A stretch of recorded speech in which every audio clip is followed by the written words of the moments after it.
ஒரு பர்சனோட travel history கொடுத்துருக்காங்க, எவ்வளோ தூரம் ட்ராவல் பண்ணியிருக்காரு அப்படின்ட்டு, டிஸ்டன்ஸு ஸ்பீடெல்லாம் கொடுத்துருக்காங்க. ஆனால் டோட்டல் நமக்கு டைமில் கொடுத்துருக்காங்க. ஸோ இதுக்கு ஃபஸ்ட்டு நான் ஒரு டைம் லைன் ட்ரா பண்ணிக்கிறேன். 5x டிஸ்டன்ஸு 5x டிஸ்டன்ஸ் போகும்போது ஸ்பீடு 5 km/h. அதே மாதிரி திரும்பவும் 5 km/h எவ்வளோக்கு? எக்ஸ் டிஸ்டன்ஸ்க்கு.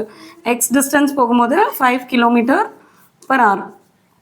அடுத்து ஸ்பீடு 4x டிஸ்டன்ஸ்க்கு 6 km/h. இது எல்லாத்தையும் டோட்டலாக ஆட் பண்ணால் நமக்கு என்ன கிடைக்குதான்? 112 minutes கிடைக்குதான். இது எல்லாமே ஹாரில் இருக்குது. அப்போ இதையும் ஹார் கன்வெர்ட் பண்ண என்ன பண்ணுவோம்? டிவைடட் பை 60 அப்படின்னு பண்ணுவோம். இது எல்லாத்தையும் ஆட் பண்ணலாம். இங்கே நமக்கு ஃபார்முலா என்னன்னு தெரியும்? Time is equal to distance by ஸ்பீடுன்னு தெரியுமா? ஏற்கனவே நம்ம டைம் லைனே அந்த ஃபார்மேட்டில் தான் எழுதியிருக்கோம்.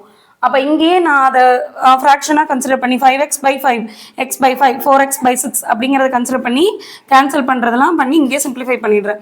அப்போது x/1, x/5, 2x/3 is equal to 112/60 அப்படின்னு வந்துடும். இப்போ டினாமினேட்டர் எதுவும் காமன் ஃபேக்டர்ஸே கிடையாது. ஸோ 15 தான் வரணும். அப்போ 15x/15, இதை 15 மாற்றணும்னா 3x/15. அடுத்து இதை வந்து 5ஆல் மல்டிப்ளை பண்ணுவோம். 5 2s are 10x/15 அப்படின்னு எழுதிக்கலாமா? நியூமரேட்டர்ஸ்லாம் ஆட் பண்ணிங்கன்னா 28x வரும். ஏன் நியூமரேட்டர்ஸ் ஆட் பண்ணுறோம்? டினாமினேட்டர்ஸ்லாம் ஈக்குவல் பண்ணதுனால. 112/60. இப்போ நமக்கு இதை பார்த்தீங்கன்னா ஃப்ராக்ஷன் இருக்குது, ரெண்டு சைடும் நியூமரேட்டர் டினாமினேட்டர். இது ஆப்போசிட் சைட் கொண்டு போனாலும் ஃப்ளிப் ஆகிட்டு இது நியூமரேட்டர் இது டினாமினேட்டர் ஆகிடும். அப்போ இங்கே இருக்க டினாமினேட்டரே கேன்சல் பண்ணிக்கலாம். இப்படி பண்ணால் நமக்கு 4 times வரும். அகெயின் இதை 4 times பண்ணோம்னா 228 வரும். அகெயின் 28 கேன்சல் பண்ணால் x is equal to 1.